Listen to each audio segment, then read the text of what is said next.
सावत्र वडिलांकडून होणाऱ्या लैंगिक अत्याचाराला कंटाळून एका तरुणीने वडिलांवर चाकूने हल्ला केल्याची घटना वसई तालुक्यातील नालासोपारा येथे घडली। माहितीनुसार सोमवारी दुपारी 3च्या सुमारास नालासोपारा पूर्वेच्या संतोष भुवन येथे ही घटना घडली। या हल्ल्यात मुलीचे वडील गंभीर जखमी झाले असून त्यांना उपचारासाठी मुंबईच्या शताब्दी रुग्णालयात दाखल करण्यात आला आहे।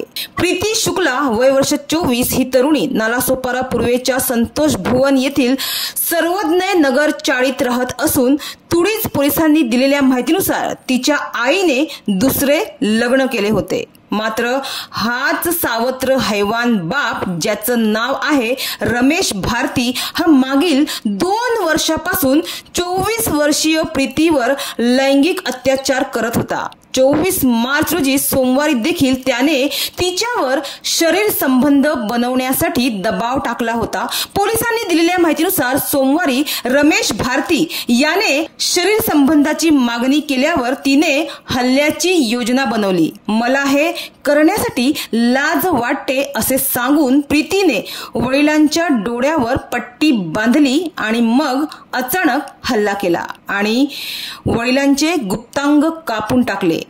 रक्तबंबाळ अवस्थेत रमेश भारती जो प्रीतीचा सावत्र बाप आहे तो घराबाहेर गेला तेव्हा तिने रस्त्यात गाठून त्याच्यावर सपासप वार केले। जेव्हा लोकांनी बघण्यासाठी गर्दी केली तेव्हा तिने सांगितले की माझ्यावर लैंगिक अत्याचार करत असल्याने मी हा हल्ला केला असे तिने लोकांना सांगितले।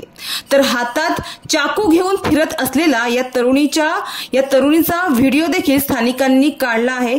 तर सध्या तुडीज पोलिसांनी तिला म्हणजेच प्रीतीला ताब्यात घेतले असून पुढील तपास सुरू आहे। मात्र या घटनेच्या माध्यमातून एक हे सुद्धा सांगावंसं वाटते की आईनी आपल्या मुलीच्या सुरक्षिततेकडे लक्ष देणं गरजेचं आहे।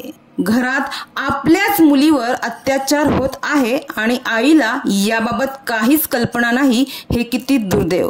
जर मुली आपल्याच आईच्या घरी सुरक्षित नसतील तर याचं उत्तर काय असणार आहे।